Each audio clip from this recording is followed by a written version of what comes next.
പഹൽഗാം ഭീകരാക്രമണത്തെ അപലപിച്ച് ബ്രിക്സ് ഉച്ചകോടി. അതിർത്തി കടന്നുള്ള ഭീകരവാദത്തെ നേരിടുമെന്ന പ്രഖ്യാപനമുണ്ടായി. ഭീകരർക്ക് സുരക്ഷിത താവളം നൽകുന്നവരെ എതിർക്കാനും ഉച്ചകോടിയിൽ ധാരണയായി.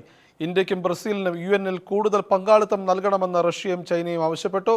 ചൈന, റഷ്യ പ്രസിഡന്റുമാർ ബ്രിക്സിൽ നിന്നും വിട്ടുനിൽക്കുന്നത് ഏറെ ശ്രദ്ധേയമായ വാർത്തയായിരിക്കുകയാണ്.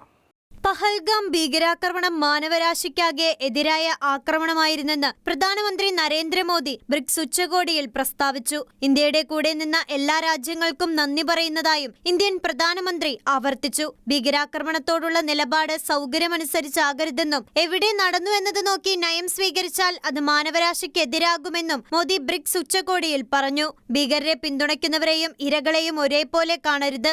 ഭീകരതയെ ഗൗരവത്തോടെ നേരിടുന്നില്ലെന്ന സന്ദേശം പാടില്ലെന്ന് ബ്രിക്സിനോട് മോദി വിശദമാക്കി. ഗാസയിലെ മാനുഷിക സ്ഥിതി ആശങ്കാജനകമെന്നും സമാധാനം എത്രയും വേഗം പുനഃസ്ഥാപിക്കണമെന്നും പറഞ്ഞ പ്രധാനമന്ത്രി ഇന്ത്യ യുദ്ധങ്ങൾക്കെതിരെന്നും ചൂണ്ടിക്കാട്ടി. അതേസമയം ഇറാനിൽ ഇസ്രായേലും അമേരിക്കയും നടത്തിയ സൈനിക നടപടിയെ ബ്രിക്സ് അപലപിച്ചു. അതേസമയം ബ്രിക്സ് ഉച്ചകോടിക്ക് പ്രധാന രാജ്യങ്ങളായ ചൈനയുടെയും റഷ്യയുടെയും പ്രസിഡന്റുമാർ പങ്കെടുത്തില്ല. അധികാരമേറ്റതിനു ശേഷം ആദ്യമായിട്ടാണ് Chinese president Xi Jinping BRICS വാർഷിക യോഗത്തിൽ നിന്ന് വിട്ടുനിൽക്കുന്നത്. ചൈനയുടെ സമ്പദ് വ്യവസ്ഥയിൽ ശ്രദ്ധ കേന്ദ്രീകരിക്കാനും ഉച്ചകോടിയുടെ ഫലത്തെക്കുറിച്ചുള്ള പരിമിതമായ പ്രതീക്ഷകളുമാണ് യോഗത്തിൽ നിന്ന് വിട്ടുനിൽക്കാനുള്ള ചൈനയുടെ തീരുമാനത്തിന്റെ കാരണമെന്നാണ് സൂചന.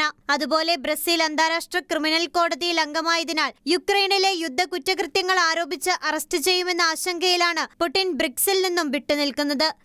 ഇന്റർനാഷണൽ ഡെസ്ക്, ഷെക്കേന ന്യൂസ്.